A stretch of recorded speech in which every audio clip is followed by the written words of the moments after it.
Welcome to ASIAL's Queensland Virtual Security Industry Briefing. I'm Tanya Laird, ASIAL's Member Liaison Officer.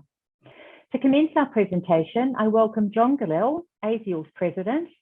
Good morning and welcome to this ASIAL Industry Briefing. For those of you who don't know me, my name is John Galil and I'm the recently elected ASIAL President. I've served on the board since 2014 and as the Vice President since 2016. On behalf of the entire ASIAL board, I'd like to welcome you to this industry briefing. Over the next couple of minutes, I'd like to share with you a bit about our core themes and some of our strategies. So firstly, our core themes. At ASIAL, we have two main core themes. One is a safe and secure Australia. And the second, together, each achieves more. These two core themes will central around every discussion that we have and every publication that we do. Because we really want to promote what the private security industry is doing, and we're doing some really great stuff out there to keep our communities safe and to keep our country safe. And together, each achieves more. If you think about it, in the industry, there's over 150,000 licensed security personnel. We employ with our support staff about 180,000 people, and we contribute about $10 billion to the economy. We're much larger than the police force, we're much larger than the Australian Defence Force. And we're much larger than those two combined. That gives us a strong voice and it gives us a strong foot forward into telling the media and telling the government what we do to keep our great nation safe. We want to promote that, we want to get the message out, and we want to get it out very strongly. Some of our strategies that you'll see, we're going to really have some really great strategies being executed over the next 12 months. First and foremost is a research paper called Security 2025. This is a research paper, the first of its kind. It's going to tell you about the industry, where we are today, where we'll be in 5 years' time, and more importantly, how every member can get to that point in 5 years' time, so we're not falling behind. We have some other great strategies. We really want to promote women in security and how we can get more females into the industry. We want to promote careers in the industry. There's a lot of great people out there, a lot of talented people that have spent their entire working career in the industry. We want to promote that, and we want to promote others to come into the industry through training, through promotions to universities and TAFEs, and through other means. You're going to see some really, really good stuff over the next 12 months. I'm going to keep this very short and sweet. If you'd like to get in contact with me, you can contact me through LinkedIn or through ASIAL. Hopefully I can meet everyone after all these lockdowns. So thank you and enjoy this industry briefing. Thank you. Thank you, John, for your presentation, and congratulations on your recent appointments. I would now like to introduce Jack Elk and Julian Cartwright from Guardhouse, our sponsors for this virtual briefing.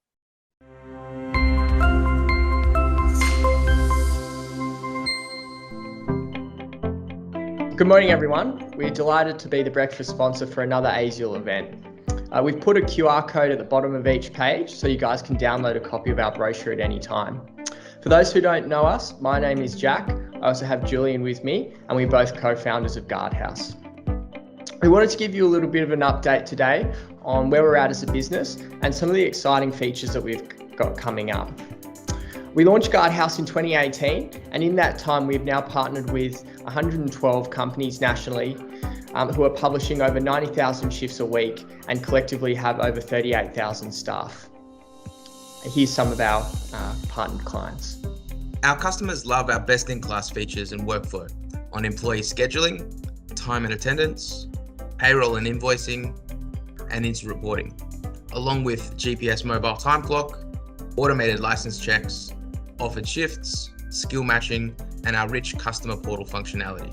This results in the benefits of a 62% reduction in time to build rosters and communicate shifts to staff, a 100% reduction in the time it takes to run license checks manually, a 56% reduction in payroll processing time, and a 48% reduction in invoicing generation and distribution time. The companies that choose Guardhouse see an average of 741% return on investment. Plenty of life left in the year, and our development team are working hard to deliver some exciting functionality before the end of 2021. We'll be releasing automated compliance management, labour partner live rosters, pre-shift calls and on-shift welfare checks, and customer portal shift requests. We're offering those who attended the breakfast this morning a 20% discount on their first year's subscription. And all our contact details are in the QR code when you scan it. Thank you, and hopefully speak to you soon.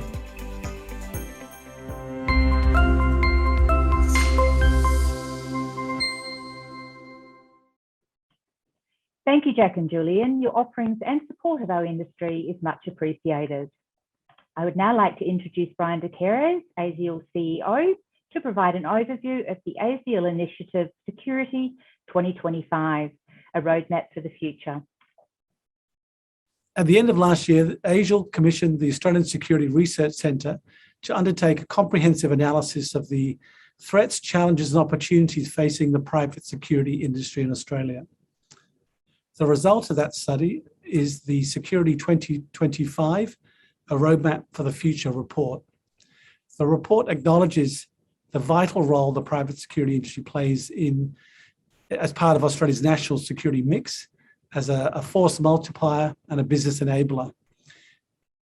The report looks at a range of different issues, from security threats, mega trends, the issue of digitization, labour market challenges, and a range of other issues that the industry needs to consider as it plans for the future.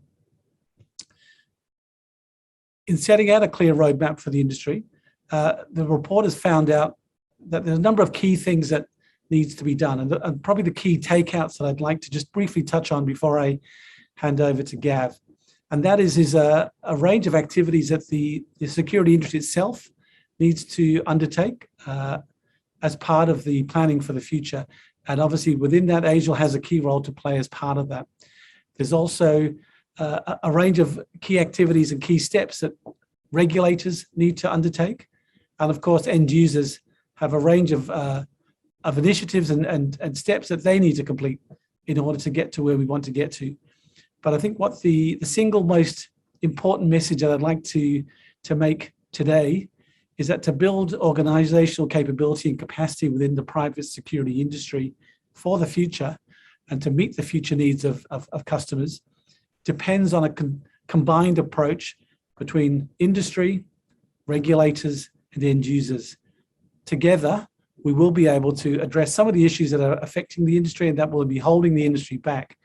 But in silos, we will not achieve that. So the key takeout before I hand over to Gav, that I'd like everyone, hopefully you will all read the report and digest all that's in there, but is that we need to work together, as I say, government, industry, and end users. So I'll now hand you over to Dr. Gav Schneider, who is the lead researcher for the project. For those of you who've been following the research process for the Security 2025 project, you'll know that we contacted many of you and asked you to complete surveys. And remember, those surveys looked not just from the provider perspective, we also looked at the consumers and users of private security. We ran workshops, focus groups, and conducted a robust set of interviews. And my colleague, Dr. Paul Johnson, spent a lot of time working through literature. If you have a look at the end of the report, you'll see we looked at 30 plus different documents, research reports, and items of relevance to the study. So I'm very pleased to say that we've produced a product that I think is Australia's largest study into the private security industry. And we've got something, as Brian mentioned, that will hopefully provide a roadmap, not just for users of security or providers of security, but for regulators and other stakeholders to understand the critical role that the private security industry plays in securing Australia. It's not simple, and I urge you please to take the time to read the report. There's going to be the report and a summary of the report. You'll see there's lots of graphics and key takeaways. It's quite a user-friendly document. We will also be presenting and talking about this at the Protective Security and Government Conference, at ASIAL Security Conference in November, and we're running a few podcasts and a few other items. But in essence, the report itself is useless if we don't apply what is in it.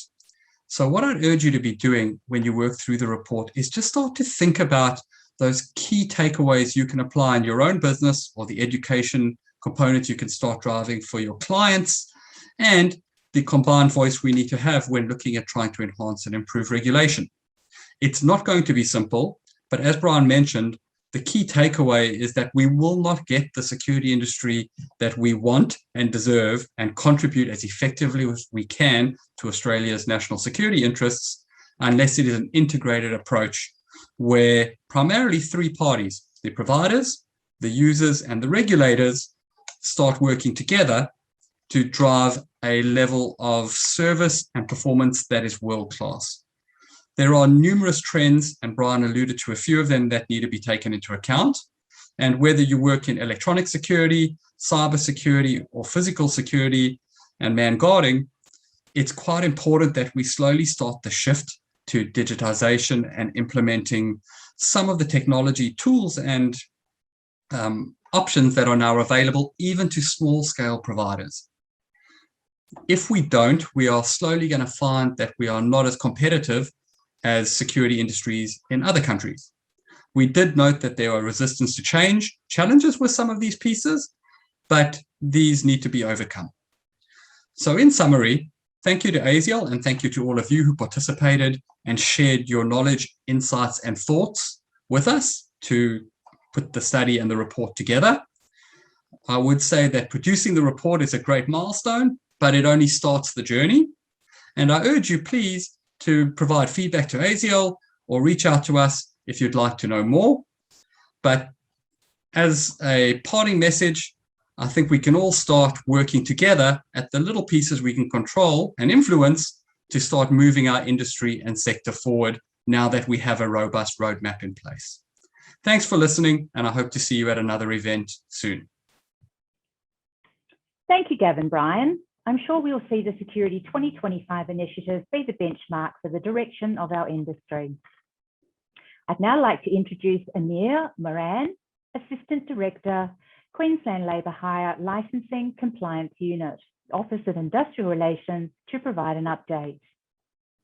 Okay, good morning, everyone, and thank you for coming to hear about the Labour Hire Licensing Scheme here in Queensland. My name is Amir Moran, and I'm currently acting as Director of the Queensland Labour Hire Licensing Compliance Unit. Today, I'll talk about the Labour Hire Licensing Scheme in Queensland, give you a brief overview of our legislation, talk about our compliance approach, and our current plans regarding the security industry.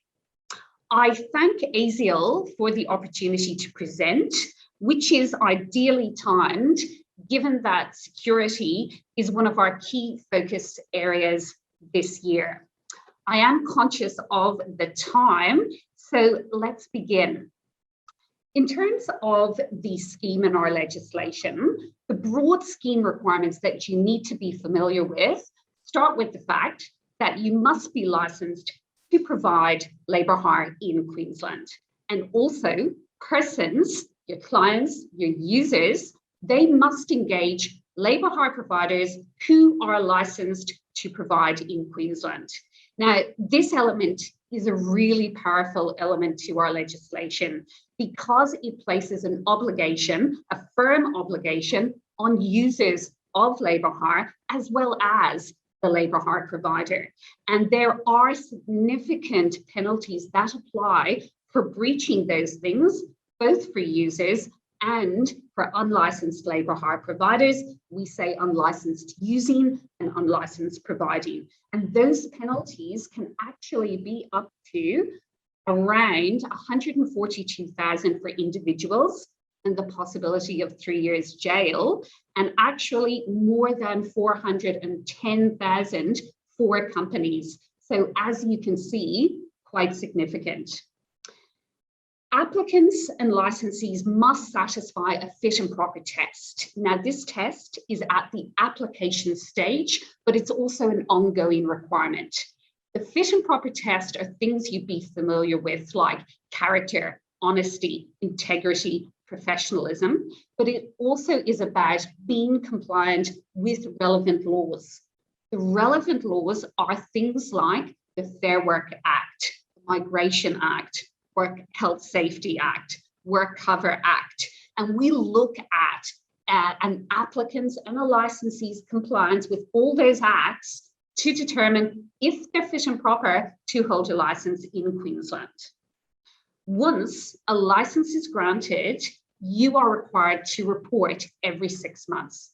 And that is to notify us of things like breaches or other information we should know to determine whether you still remain fit and proper to hold that license in Queensland.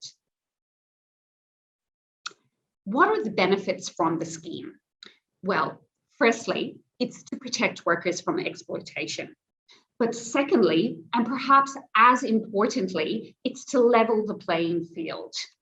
One of the most effective ways to protect workers from exploitation is to ensure a level playing field for good operators. And you do that by driving out non-compliant competitors who undercut. And that goes to raising the integrity of the labour hire industry. And that's what we want to see here in Queensland. I spoke very briefly about the fact that security is one of our key focus areas this year. The intent of our compliance campaign is to provide greater certainty to stakeholders and industry regarding our legislation and how it applies to you. To do that, we're engaging with stakeholders and industry. And naturally, as part of that, we're detecting businesses that should be licensed to provide labour hire in Queensland. And we want to bring you into compliance with our legislation. So our broad approach in security is to engage and to educate. And at all times, we take a reasonable approach in doing those very things, particularly for those labour hire providers and security providers who want to comply and do the right thing. We try to be as client-centric as possible to make it as easy as possible. And where we find non-compliance, obviously, it's a much firmer approach we take. The question we get most often from security providers is, am I a labour hire provider? Am I captured by the legislation in Queensland? And this is a tricky question because the legislation in Queensland is a broad definition of labour hire, and that's deliberately so to have broad capture. So labour hire for us is defined as meaning supplying a worker to another person to do work, regardless of how that activity is described. So in simple terms, the legislation focuses on businesses and people that supply labour. Now, for any of you that may be listening, please, we encourage all industry participants to get in contact with us if there is any uncertainty or if you're not quite sure how the Act applies to you. For that reason, we have a dedicated phone line from Monday to Friday, 9 to 4:30, and we work with security providers to talk about their particular arrangements and provide general guidance as to whether their arrangement is captured. So please get in contact in the first instance if there's any confusion. The general examples we tend to give in relation to security, and this gives you an insight into the approach we take, is each arrangement, I will say, each arrangement turns on its own facts and is very much a case-by-case basis. But generally, events, subcontracting of staff to another security provider, and crowd controllers in a licensed venue are normally all arrangements that fall within the definition of labour hire, and they will require you to have a license. Conversely, there are some arrangements that we typically see in security that generally are not captured by our Act. These are things like cash in transit and mobile patrol services, because the engagements here are generally not about supply of workers. This whole area and whether you are captured by the legislation can be a challenge. But generally, what we found in security is many security providers will do a range of activities and provide a range of services, some of which will be captured by our Act, and typically a license is required. But again, I would encourage you at all times, if any confusion or any clarification, get in contact with us. We have a variety of resources, including a register of licensed labour hire providers, a register of pending applicants waiting to see if they will be granted a labour hire licence. We have a website with a range of information. We have a dedicated phone line, which you can see on screen. We have a report a problem portal where you can go in and alert us to any concerns you have about users or other labour hire providers if you have information you'd like to share. And obviously, you can always email us at labourhire@oir.qld.gov.au. So I would encourage you to use all those avenues if you wish.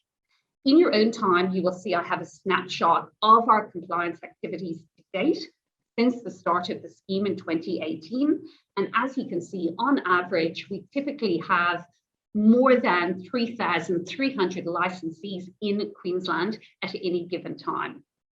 I am conscious of the time constraints that we have today, so I'm going to leave my presentation at that point, and I'm really looking forward to the Q&A session. I'm going to be here with my colleague, and if there's any questions we can assist with, we certainly will do our best to address those. Thank you so much for your time.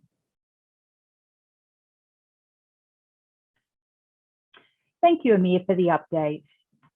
Can I now introduce Annette Dragona, Principal Business Services Officer, Industry Licensing, Queensland Office of Fair Trading, to provide a regulatory update. Hi there, my name is Annette Dragona. I'm a Principal Business Services Officer in the Industry Licensing Unit, Office of Fair Trading. The Industry Licensing Unit is responsible for regulating a number of industry sectors in Queensland, including the private security industry.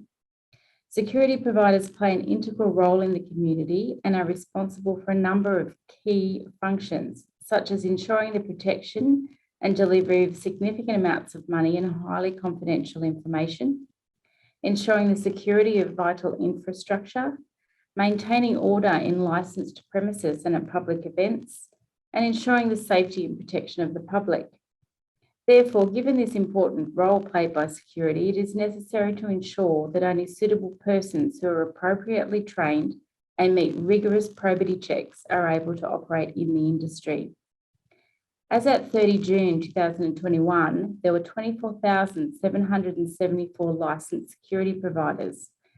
This consisted of 18,381 Class 1 individuals, 4,915 Class 2 individuals, and 1,478 security firms. The number of licence applications processed in the last financial year were 3,933 new applications and 12,130 renewal applications. Also in the last financial year, the Office of Fair Trading suspended 113 licensees who were charged with a disqualifying offence, cancelled 157 licences for licensees who were either convicted of a disqualifying offence, 52, or failed to supply ongoing training, 105. We also refused 125 applications, 83 for conviction of a disqualifying offence, and 42 for failure to supply ongoing training at renewal. In relation to timeframes, the Office of Fair Trading endeavours to finalise all applications within 4 to 6 weeks of receiving a complete application.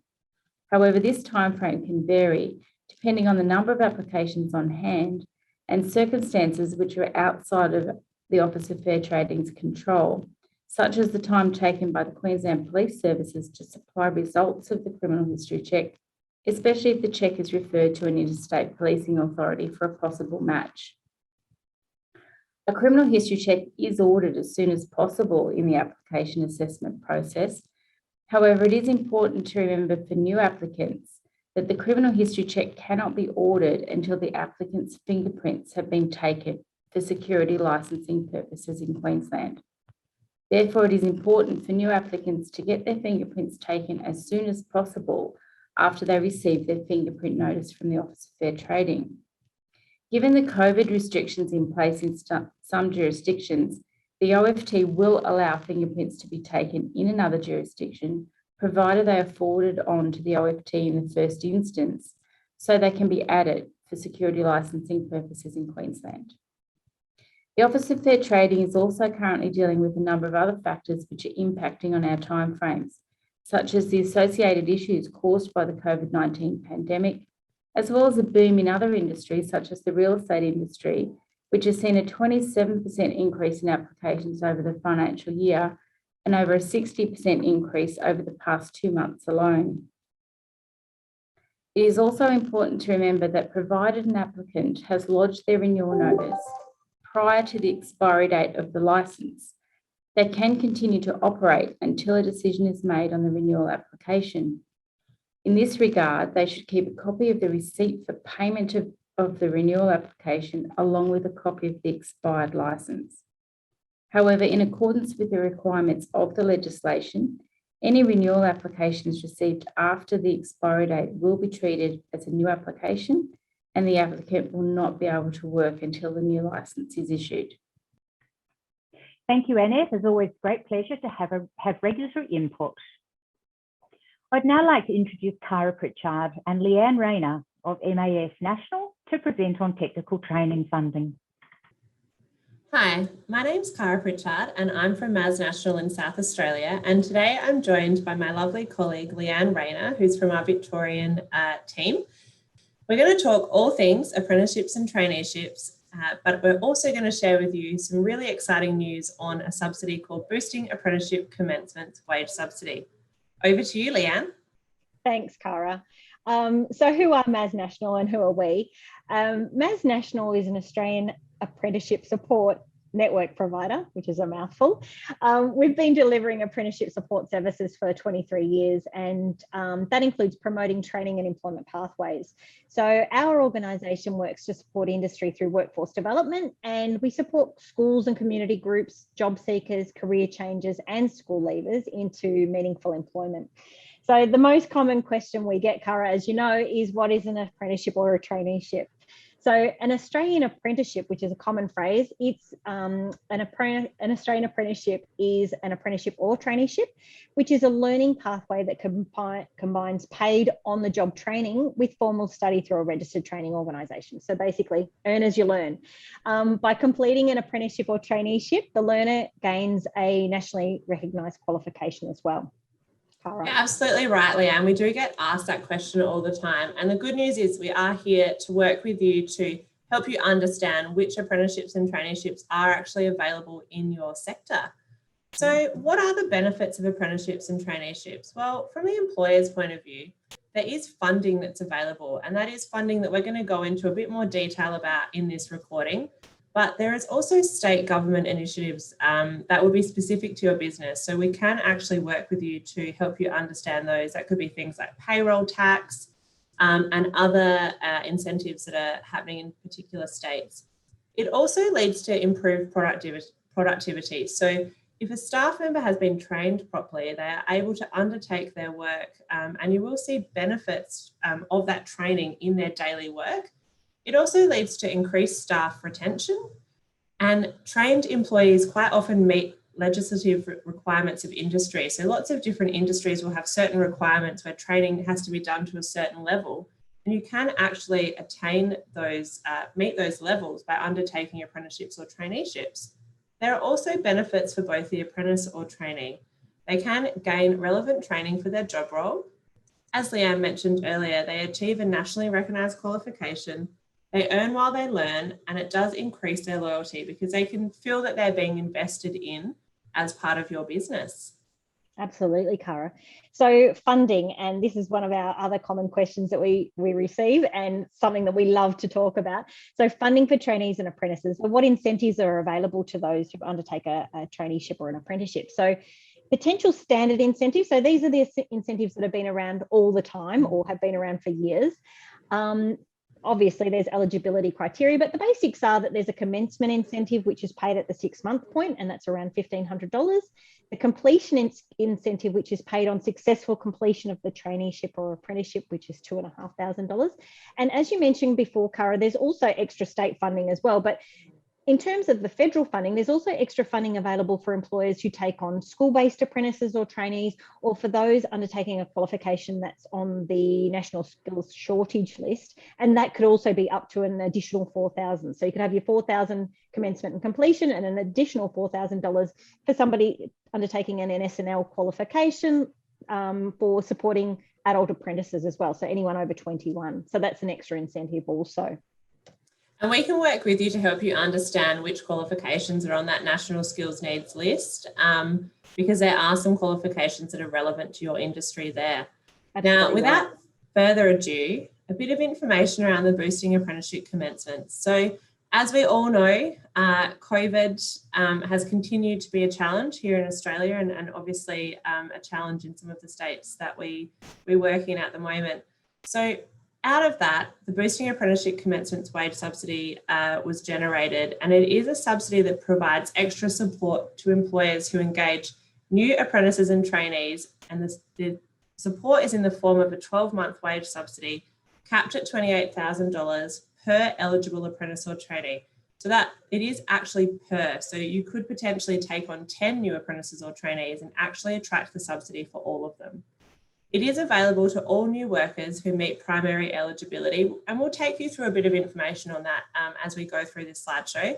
It also is available to existing workers who are on the trades list, and again, we'll work with you so you understand who that is specifically, or existing workers who have transitioned from casual to part-time or full-time, or from part-time to full-time to undertake the apprenticeship or traineeship.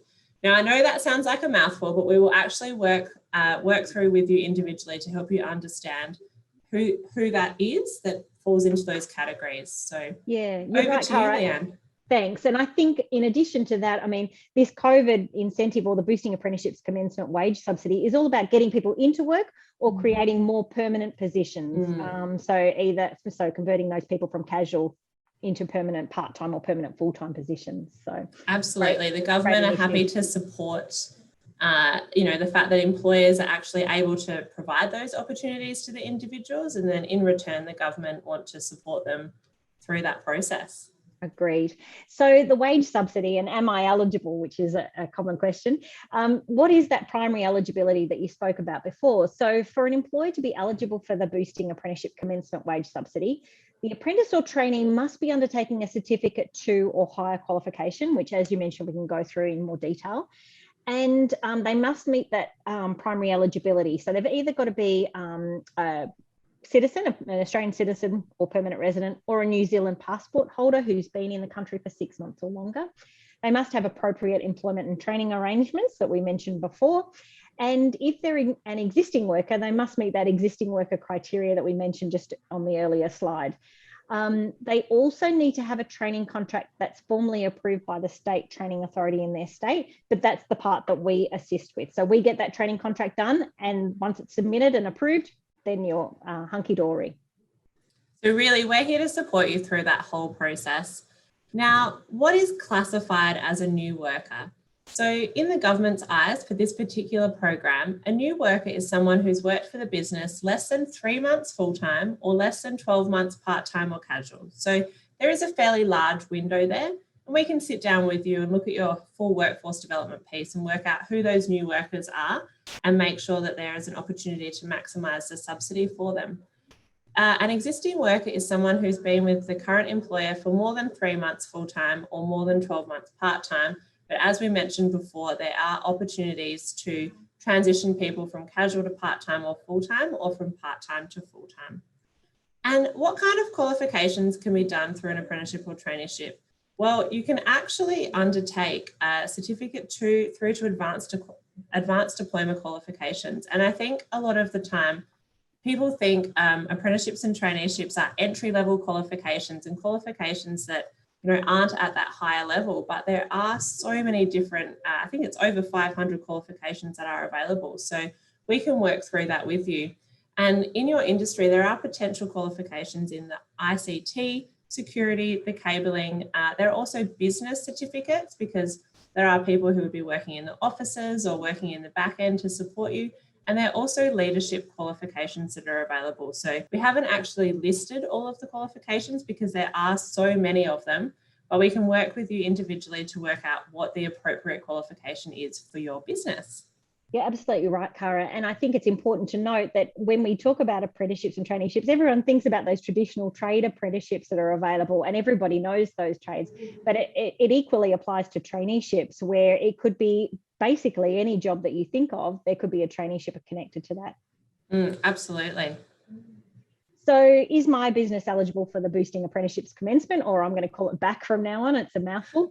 Much easier. Yeah, all businesses are eligible regardless of their size, income or geographic location. To be eligible, you need to engage an Australian apprentice or trainee anytime between the 5th of October 2020, so last year, and the 31st of March 2022. So that 12 months starts whenever your start date of your traineeship or apprenticeships commences. And your Australian apprentice or trainee needs to be undertaking that certificate 2 or higher qualification and have a training contract that's fully approved or formally approved by the relevant state training authority. And as Cara mentioned before, we'll support you through this whole process. So if you have somebody that you're just not sure about whether they're eligible or not, or you've got a whole group of people, whether you're not sure or you're wanting to take someone on, we'll actually work with you to give you some sort of indication of what you may be eligible for. So I guess this is a pretty important one. How much is the subsidy? Well, as we mentioned earlier, it is up to $28,000. So the wage subsidy is 50% of the Australian apprentice or trainee's gross wage paid, capped at $7,000 a quarter. So there'll be 4 different quarters, and in each of them, there is up to the $7,000 that can be claimed back. The wage subsidy is available for wages paid in a 12-month period from the commencement date, which Leanne alluded to earlier. When will the payments be made? A very common question we get asked. So as I said, they are paid quarterly in arrears, and they are directly into the employer's nominated bank account. So MAS do administer this process. We send out a claim form. We ask you to fill out the claim form and attach the wage evidence for that period of time. And then we go through and pay the claim, which I think I've just answered my next question before I even got to it. Over to you, Leanne. Thanks, Cara. And just to remember, something to remember is that this Boosting Apprenticeships Commencement Wage Subsidy is in addition to those standard incentives that we mentioned before. So it could be $28,000 wage subsidy plus the $4,000 standard incentives and plus any extra incentives that may be available through the federal government, plus any state government incentives that might be available as well. So are there any specific exclusions for back? So an employer will not be paid back or the Boosting Apprenticeships Commencement Wage Subsidy where the employer is receiving any other form of Australian government wage subsidy or equivalent for that apprentice or trainee, or that the Australian apprentice or trainee is undertaking a qualification that they've already done before, basically. So even if it's an upgrade of the same qualification, they won't be able to attract the back. So long as they're doing something new, that's all fine. And then what if your apprentice or trainee cancels or suspends through the claim period? That's fine. All you need to do is let us know and you get paid up until that date where they've cancelled.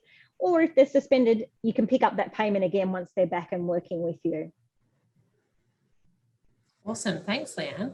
Well, that brings us to the end and really what's next. So our team, as we've mentioned throughout the entire recording, we're here to support you through the process.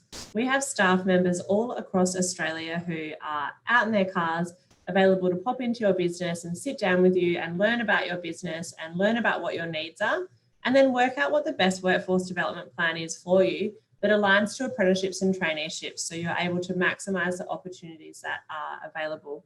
You'll see on the next slide mine and Leanne's details. You're more than welcome to contact us directly. We can link you with the appropriate people, and we will be online to answer your questions. So we look forward to working with you. Thank you. Thank you, Leanne. Thank you, Cara and Leanne. As an industry, we need to get our head around the funding options and how we can use these options for the benefit of all. Can I now reintroduce Brian de Keres, ASIAL CEO, to provide a security industry update and give insight into the 2021 ASIAL Annual Financial Report. Thank you all for your participation this morning. I just wanted to take a few minutes to run through a few industry issues that have happened over recent months. As you will have seen over the last few weeks, we've circulated a copy of the 2021 ASIAL Annual and Financial Report through First Alert and other channels. The past year, whilst it's been a difficult one for the industry and for ASIAL itself, we've managed to perform particularly well this last year, and we saw some positive signs within our membership. If you look at some of the reports and charts that are contained within the report, we saw membership growth of 4.25%, and we saw strong member engagement, which is shown by the illustration on the right, which shows the use of the ASIAL website, the amount of email notifications that were sent out to members. So engagement and membership growth was very strong for the past year, which is very encouraging. Similarly, we've run a number of different campaigns and different issues that have arisen over the last year. We reached about an audience of around a total audience reach potential of just under 60 million. We continue to see a strong growth in our social media platforms in terms of followers, and we've also seen significant membership, not only membership engagement, but media engagement. So we've had 120 media mentions compared with 73 in the year before. Financially was also a very positive year with a surplus, an operating surplus of just over about $110,000. We also had a revaluation of the Security Industry House, which was purchased back in 2009, which saw an additional revaluation of the building, which has seen the reserves of the association continue to rise. The good news is the association's in good hands and in a sound financial position. Over the recent weeks, we've also been calling on members to promote vaccination within their workforce. It's an important thing as we go through this race to get to the roadmap out of the lockdown. We're seeing some encouraging signs in some states. So what I'd encourage you to do is have a look at the materials that we've sent out. There are a number of tools that are available to help you promote vaccination within your workforce. So if you need any help, please give us a call and we'll be happy to help you. In July, we celebrated International Security Officers Day, the 5th annual event that we've actually had this day. Through ASIAL's involvement and those of the industry participants, we've reached an audience of over 30 million through editorial features in a range of newspapers, radio, as well as social media, not just here in Australia, but around the world. And the following slide just shows some of the pictures and some of the photos. We were delighted to have Nick Caldas as the patron for the event this year. We even got support from the Home Affairs Minister, who posted to social media on the day. We will start work in the coming months for the 2022 event. So if you didn't participate this year, please get on board next year and have a role to play as part of promoting the day and promoting the role that private security officers play around, not just Australia, but around the world.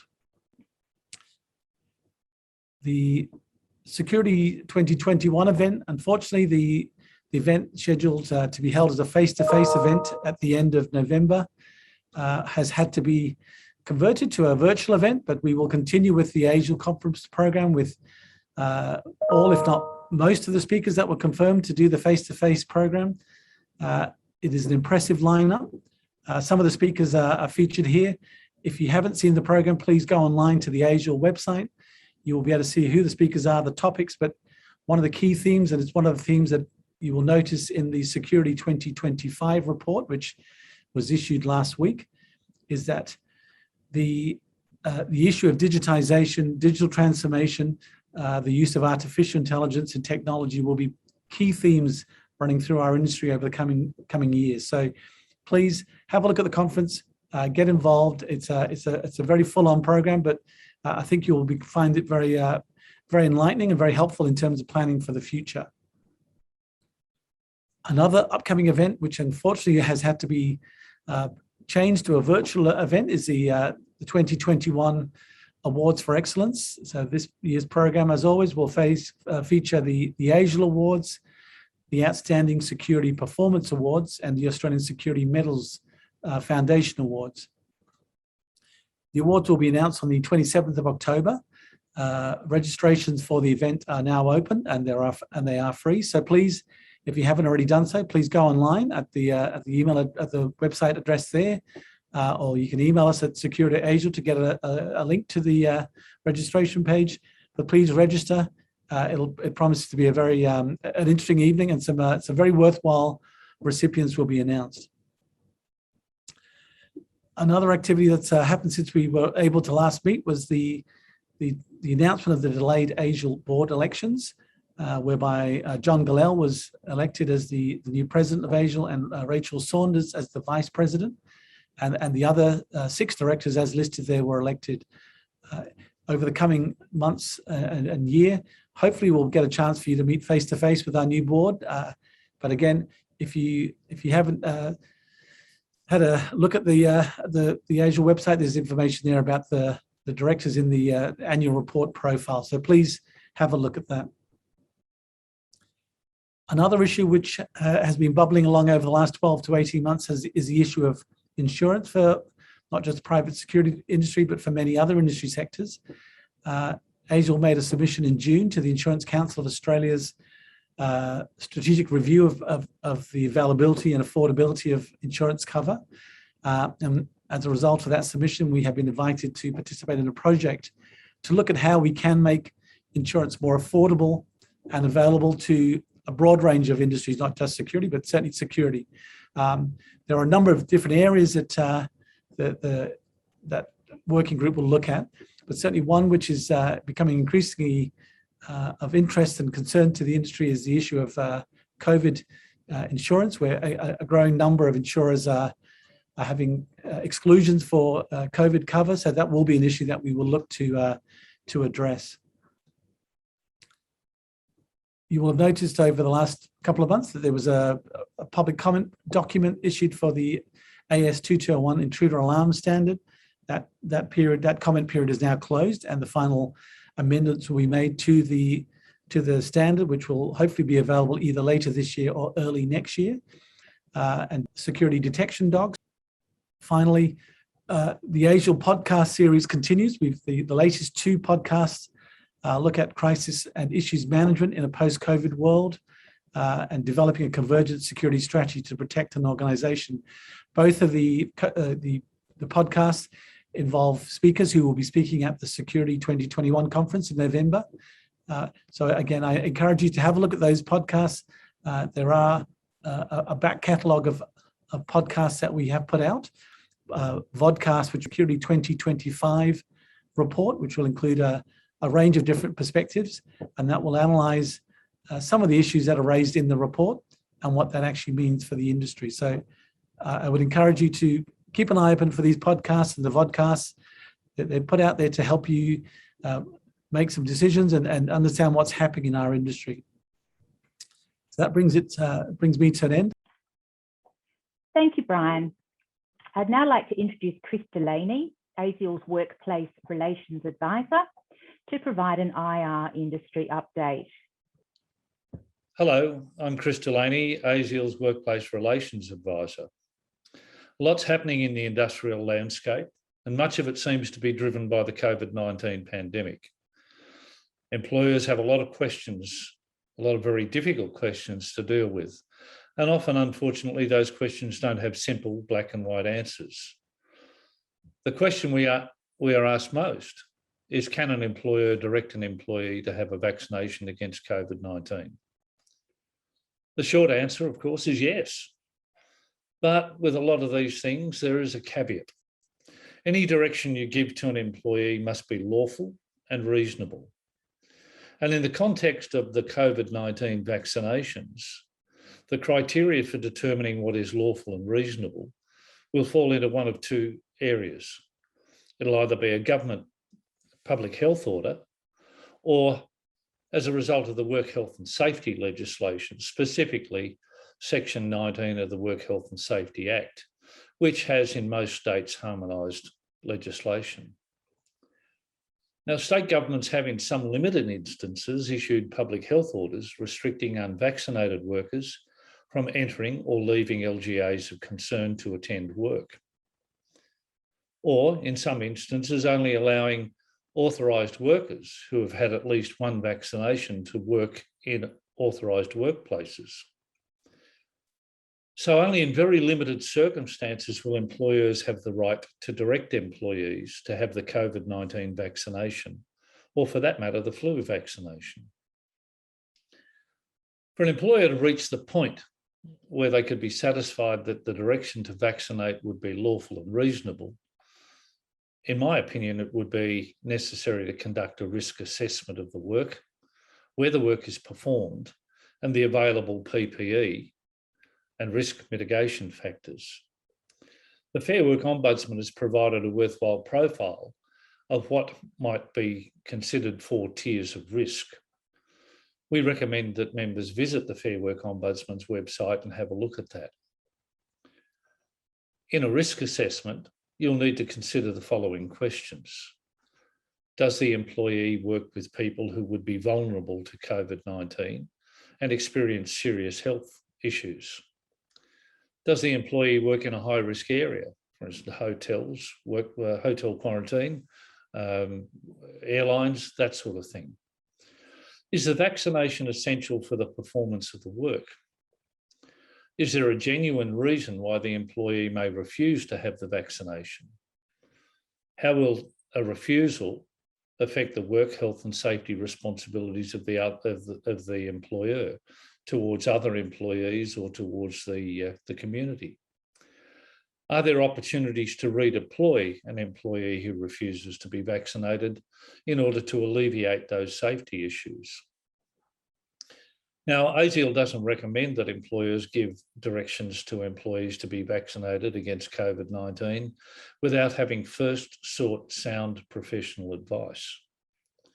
We will soon have a webinar to deal with the other COVID-related questions. Can I make vaccination a condition of employment? When we return to work, can I insist that only vaccinated employees can come back to work? What can I do if the customer will only have fully vaccinated security at the workplace? And should I have a return to work plan? Now, those issues will be discussed at a later date, and we encourage you to contact us if you need to know the answers. But just quickly on casual conversion, on the 27th of September, employers other than small businesses were obliged to offer eligible casuals conversion to permanent employment if the casual has been employed by the employer for 12 months and during the last 6 months has worked a regular pattern of hours on an ongoing basis, which, without significant adjustment, the employee could continue to work as a full-time or part-time employee. Now, if you haven't commenced that exercise, you should do so. If you need help or advice on that, or any other workplace issue, you can contact me, ir@asial.com.au, and thank you. Thank you, Chris, for your industry advice and member support that is highly valued. Thank you to all our speakers. We will now have Q&A. I'm Peter Johnson, ASIAL's Compliance and Regulatory Affairs Advisor, and certainly I'd like to again thank our sponsors, Guardhouse, once again. And Jack, I see you're online, so thank you very much. And one of the questions that comes up, Jack, that you might be able to answer first is that what financial packages does Guardhouse integrate with? What have you got there? Yeah, thanks, Peter. Morning, everyone. So we integrate, the two main ones is Xero and MYOB. So we integrate with them for both payroll and invoicing. There is a couple of other bespoke accounting packages that we also integrate with payroll, but majority of our clients are on MYOB and Xero. All right, but otherwise there are opportunities there for the Guardhouse package to integrate with others. You also, in your presentation, you talk about what's coming up, you're developing and what have you. When are those new packages due to be introduced into your group? Yeah, thanks, Peter. So next week's a big week for us. So we'll be releasing welfare checks next week. So that'll be done through our mobile application. So obviously a big thing, making sure the guards are safe out in the field. So we're very excited for that feature. And we're also about to release, same next Wednesday, the ability for guards to update and manage their own compliance documents. So first aids, RSAs, security licenses. So taking some burden away from security companies to manage that process. It's captured through the mobile app and then goes through an approval process by the operations and then attached to the profile. So while we're on that one where you're releasing that, I guess that really also comes into the area of the supporting a work health and safety process whereby you're compliant, you're capturing a lot of that information and also providing that welfare check. So that means that the Guardhouse program can actually support work health and safety in those areas as well. Yeah, for sure. We like to think we do, and we doing a lot. There's never ending. Compliance is a never-ending thing, I suppose you could say. So we're doing a lot of work in that space. It certainly is, and we do again. Thank you very much for supporting us. And one of the areas I'll just go to, I think Cara is online from Mass National, and in relation to that, with Mass National, we talk about apprentices and trainees, but our security industry really doesn't deal a lot with apprentices. But trainees, we've got a really big opportunity in our industry to take on board trainees. Yeah, absolutely. I think there's a bit of a myth there that apprenticeships are one of the only avenues, but there is actually over 500 qualifications, and traineeships would be a perfect avenue for this particular industry. There is currently up to $28,000, actually it's changed, it's now up to $37,000. Available per person that's being signed into a traineeship. So really, you could just have a chat with us. We can look at your business specifically. There are Certificate 2 qualifications through to advanced diploma qualifications. And there is eligibility to potentially not only bring new people into your business and attract that up to $37,000 per person, but also you can upskill your existing workers through traineeships. And there's also payroll tax savings and all sorts of other savings. So really it's just a matter of having a chat with me. I can link you with the consultant.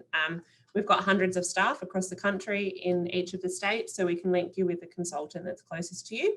They can have a chat about your business needs, about your recruitment, about your current staff members, and work out what would be best for your business. Sorry, that was a long answer. Yeah, that's all right. Now, Cara, you mentioned you got a lot of people, and I know you're not in Queensland, but so you're able to really, you're Mass National able to really support anyone in Queensland as well. I'm actually sitting here looking at flights to Queensland for next week. We have lots of offices in Queensland and lots of staff in Queensland, all the way from obviously Gold Coast, Brisbane up to far north Queensland. So we are definitely more than able to help you.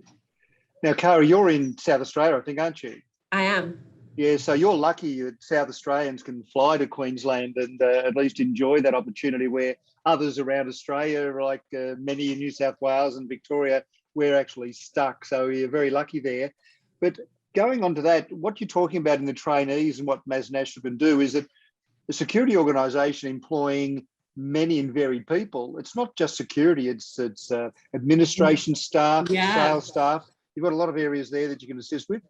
Absolutely. So all areas of everyone's business. So whether that be your receptionist, people who are on the phone. I know a lot of security organisations have contact centres or areas where phone calls are coming in.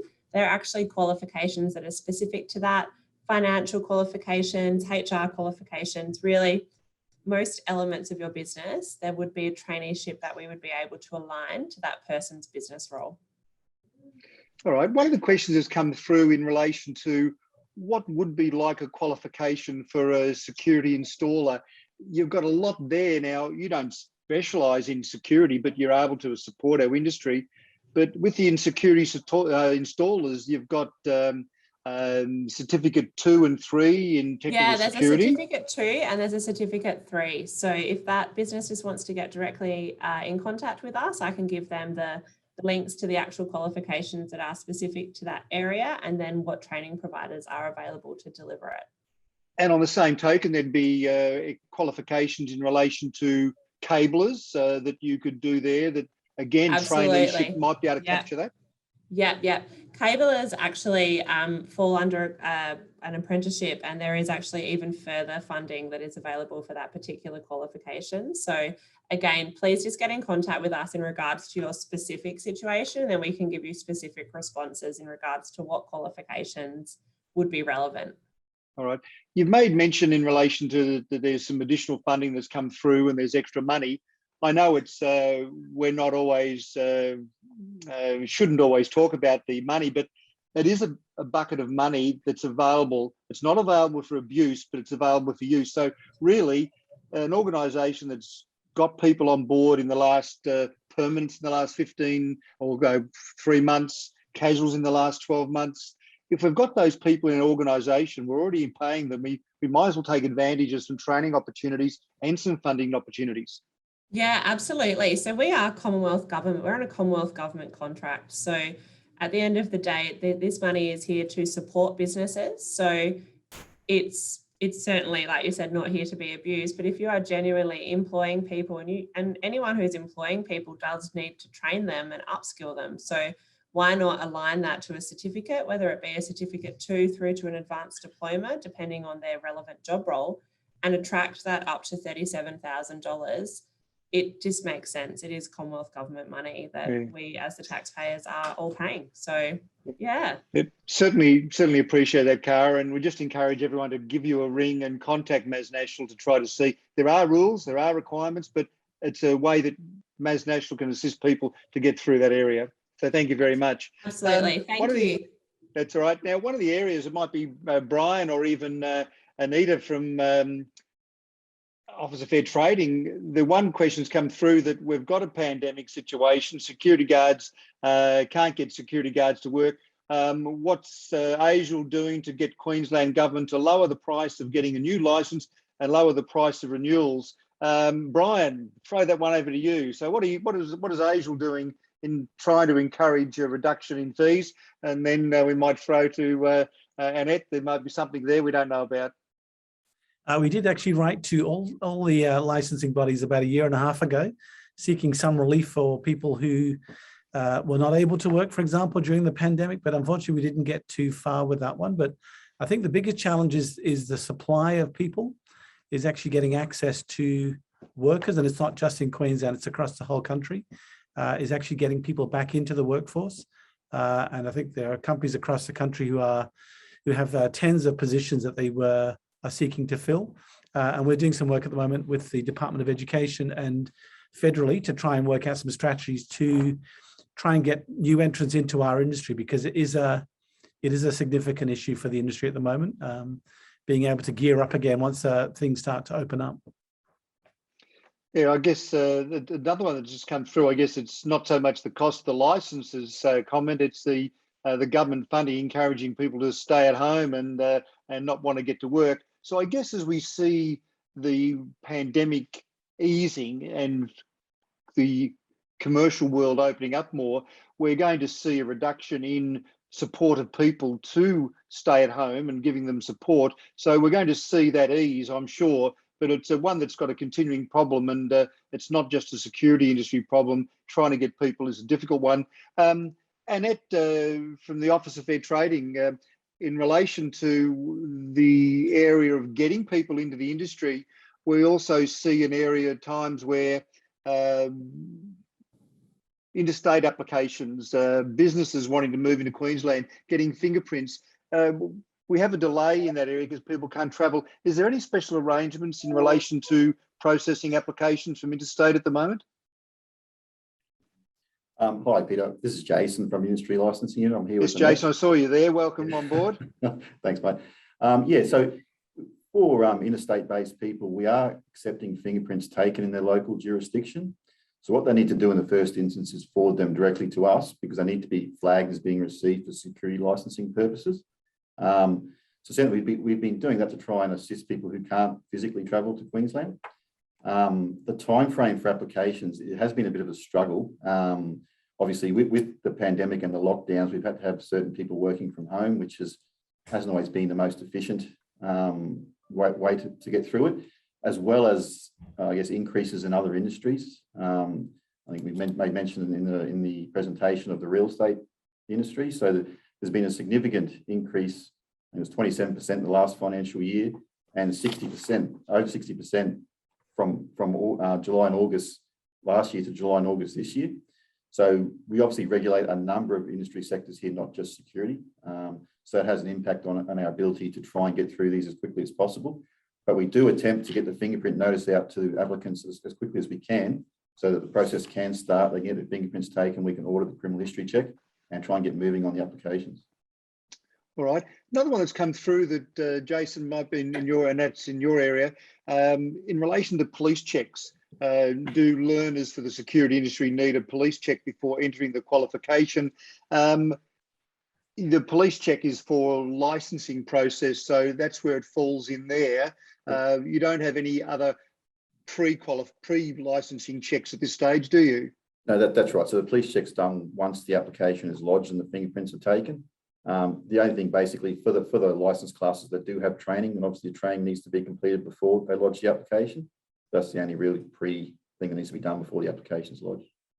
And for all those areas, just on that question that's come through from Paul, all those other areas where training may be available, and for the area that Cara may assist them with, is that if it's not a licensable activity, there may not be any requirement for a police check or fingerprinting check at all. Well, certainly through us, if they're not lodging an application, then yeah, there's nothing that they need to lodge with us. Yeah, and so that's an area that an organisation, they may have people that IT staff and office staff. If it's not a licensable activity, they don't need to go through any formal process. Although from an ASIAL point of view, we would encourage organisations to ensure they do appropriate checks, because they're bringing in maybe staff that are dealing with very sensitive information. So we encourage them there. One of the other ones that comes up, and Jason, for yourself, is again, you've covered it a little bit, the renewals. They're indicating that sometimes it's taking up to 10 weeks to get a renewal process through.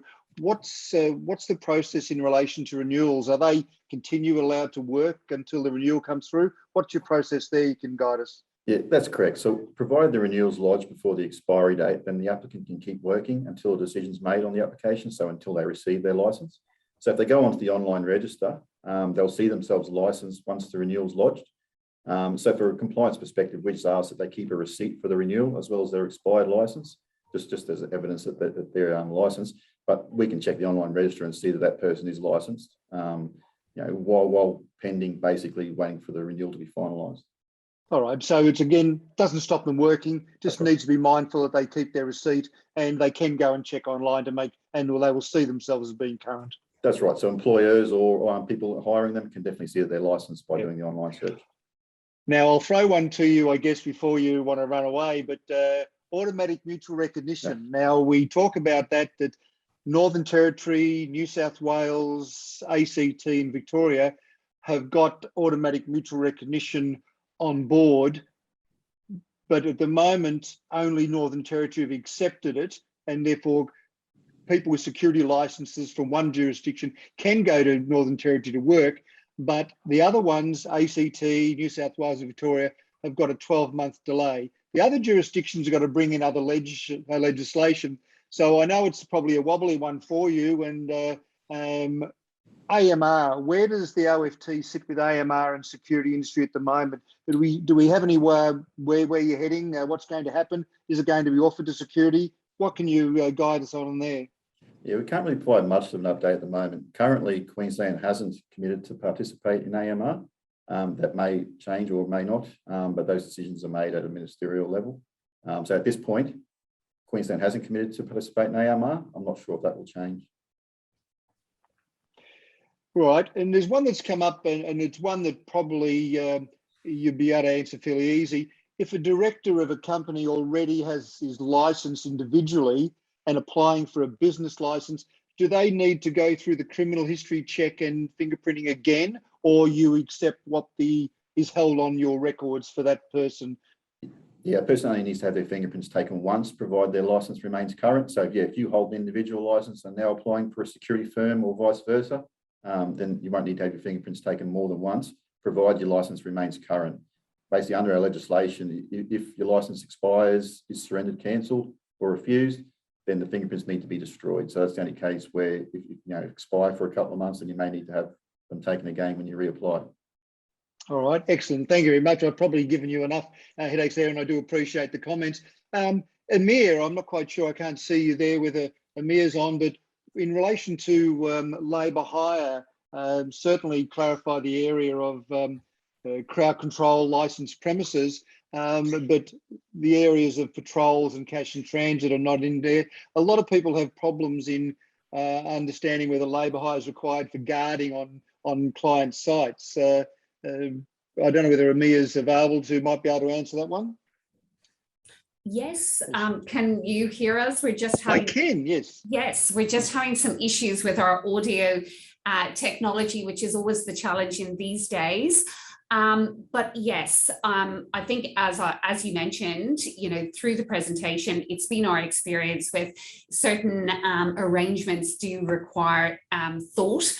And as I said throughout the presentation, it is really useful where there is any grey or there's any uncertainty. In the first instance, we really encourage any security providers to get in contact with us, because we really like to talk through the arrangement to understand. Now, obviously, for the purposes of the presentation, we gave some very general examples. And as you correctly said, things like, cash in transit, mobile patrol, alarm monitoring, they fall outside of our scheme.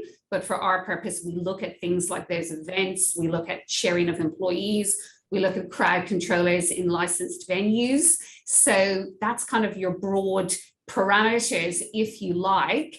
And if there's anything that's part of that or outside of that, we really would encourage, and security is a key focus for us this year. So we stand ready and able to address any queries in those areas about particular arrangements, because it can be sometimes quite grey, and we do sometimes have to really get into the nitty-gritty of the arrangement to understand whether it's captured or not.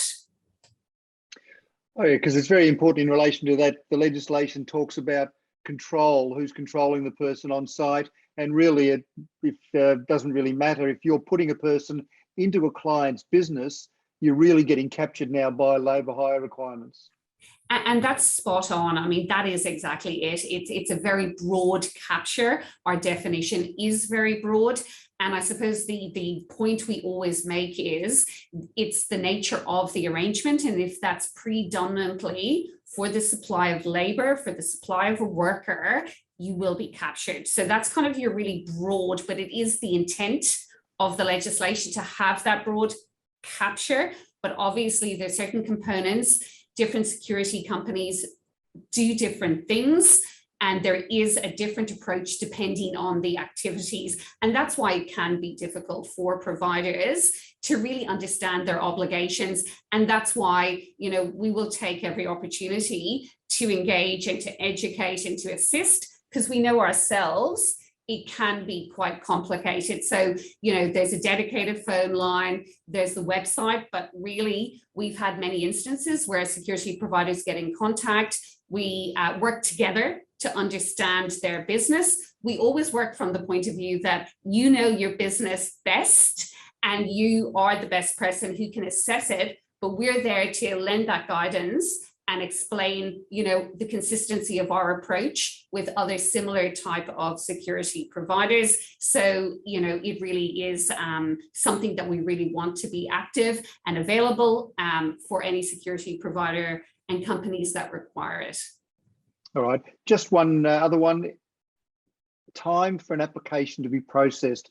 We know with this, it's always a process. It's got to be gone through. Jason was mentioning it. The difficulty in COVID, in how long is it taking for a labour hire licence application to be processed now? Do you able to guide us there? Similar to our colleagues in OFT, always a tricky question and always one that we, sometimes it can take time. And the simple fact of the matter is sometimes, particular applications are chosen for audit. So it very much depends if your application is one of those ones that's chosen to be audited, it does take time. What we say to applicants is it's a two-way process, and the speed at which an audit will progress is as much dependent on us as it is on you. And that's related to, information requests, providing, fulsome disclosures, really being transparent about the nature of their arrangements and the likes. But obviously, if your application is one that is chosen for audit, it is going to take time. Whereas on our website, what people will actually see is if it's an application that's simply an application to be progressed, it's not chosen for audit, our standard usually, which we say with caution, is a 28-day turnaround, but that's simply if it's a simple application that progresses, and that's just a general standard. If it's selected for audit, it's quite different, and that can be quite an involved process, and it can take time.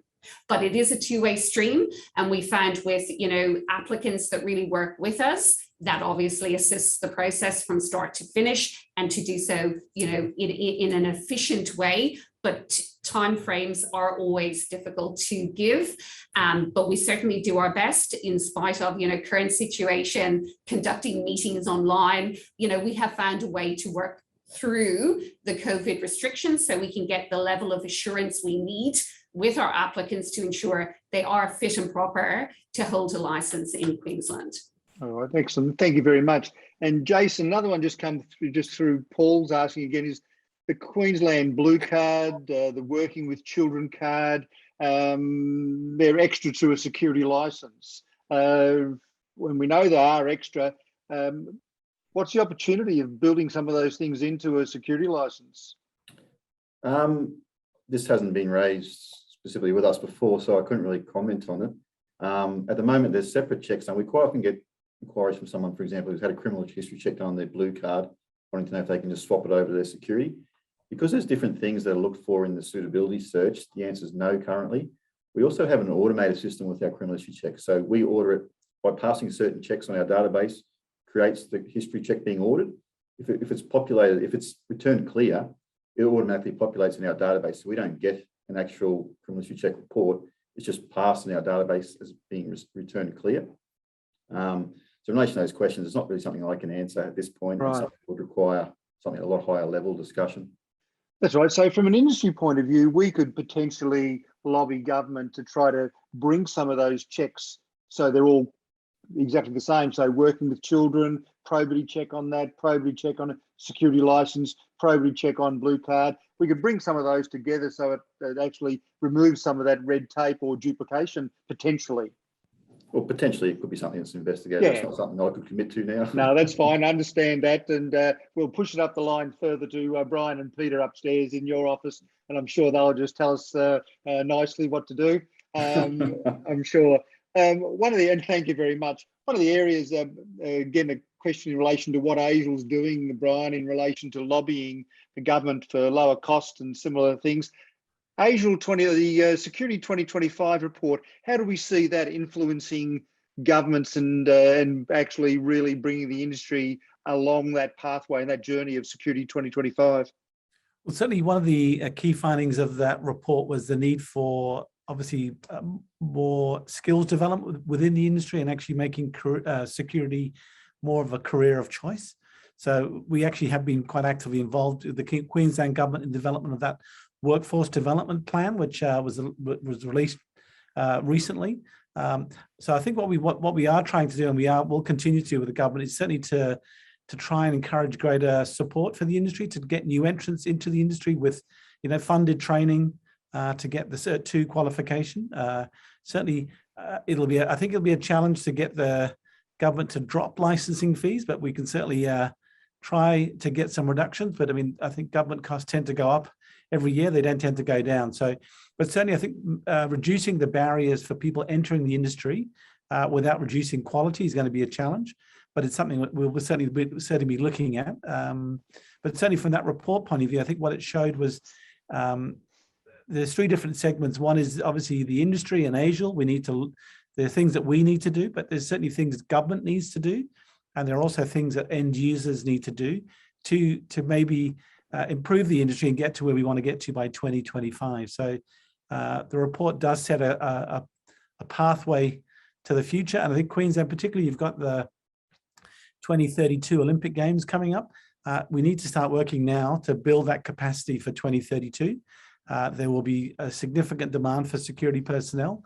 If we don't start now, it may seem like a long way away, but it does take a lot of planning to get to that capability. So we've already reached out to the government with regards to the 2032 games. So yeah, you got to get ahead of the ball, and we are trying to push that, but we need to fill that pipeline now. We don't wait, and there's a lot of companies looking for people, so we need to get onto that straight away. All right, and I know time's against us, but just one quick one for Chris.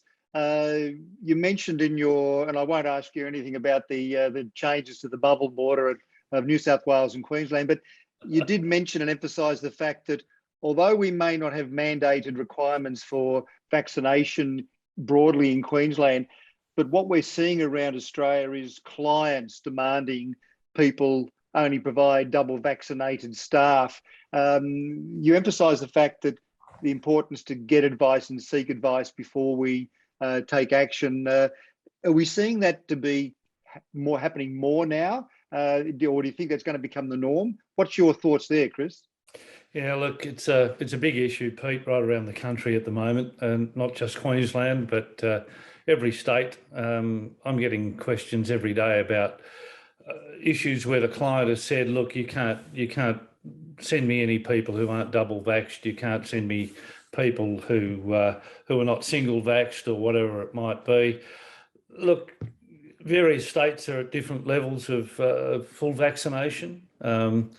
Victoria and New South Wales are getting right up there. New South Wales is ahead of the pack, but only because I think people panicked. The major problem that we're going to face is when somebody decides that they are going to refuse to get vaccinated, we've got to work out what we can do with them. Can we redeploy them? I went through all of that in the presentation. It all comes down to what's lawful and reasonable when you're giving a direction. My view at this stage is we've got to look at every situation on its individual merits, and we've got to be able to assess those and make the best decision we can at the time for that particular organisation. But look, any small business, any medium business who decides that they want to sack somebody for not being vaccinated doesn't want to be the first one to do it. We would like to see something happen in a court and see what the courts are how the courts are going to look at it before we decide whether or not it's something that we can get away with. But, consulting with your employees, trying to get them on board to understand why vaccination is an important part of employment is going to be the major key to all of this. Okay. We're always going to have an employee who doesn't want to do it. We've got people wandering around with colanders and things on their heads thinking that they're going to be zapped by radioactive isotopes if they get an injection. We're never going to change their minds. All right. So, if you're in a bit of trouble, give me a call and we'll try and work out a practical way to resolve it. All right, which is really good. And that comes down to, again, the emphasis is don't do anything without knowledge and ask the questions. We don't always have the answers, but at least we can assist in finding it. I guess that comes back to the area and what Brian said and you've said, Chris, and is that there's a lot of information available and a lot of ASIAL reports are available to the general public, but a lot of ASIAL information is only available through the members area, and you've got to get in onto the ASIAL website and log into the members area before you get some of that detailed information. So certainly encourage members to do that. And look, at the end of the day, it's all about communicating. And I think Amir and Jason and Ed are talking about it, that sometimes we need to communicate with regulators because everything needs to be looked at on its own merits. And I think that's where we are at the moment. So time's against us. We might draw it towards an end. I do thank you all for attending. Certainly, thanks John for his presentation and his presidency, and we look forward to his leadership coming through. Jack and Julian. And Jack, thanks very much for your support and continued support, and Julian's presentation. We really appreciate that and encourage members to communicate with you and have a look at the benefits that your product can provide our organisations to actually manage them more efficiently and in a cost-effective manner with a good return on that investment. Certainly appreciated. In relation to Gav, a great report that he's done for ASIAL, his organisation, and Amir and your assistant, thank you very much. We do need to relate more with the labour hire. We do realise it's a risk to organisations, and we need to have open and honest communication with you to seek your guidance. We thank you very much for your time and presentation. Annette and Jason, thank you very much. We really appreciate the OFT's time. We've got good communication with you. We know we don't always get what we want out of the government regulators, but we do appreciate it that you're always open for communication and discussion. We may not always agree, but at least we have that open communication, and it's certainly appreciated. And Cara, thank you very much, and Leanne for your presentations. Certainly, MAS National's been around a long time, since even when I go back into the traineeships introduced into security industry. But there is opportunities there for us to gain financial support for bringing people on to our organisations and training them. And I just encourage you to really have a chat with MAS National to do that. In relation to Brian and Chris, thank you very much for your continued support within the ASIAL membership. And a special thank you for Tanya for a presentation today and support, and the support of the Queensland members. So thank you all very much for your attendance. I do wish you a well and safe in Queensland. We've been really good in Queensland, but in actual fact, as borders open, we're going to have greater emphasis on how we open up within this new COVID environment. So please stay safe, and we'll see you all again soon. Thanks very much.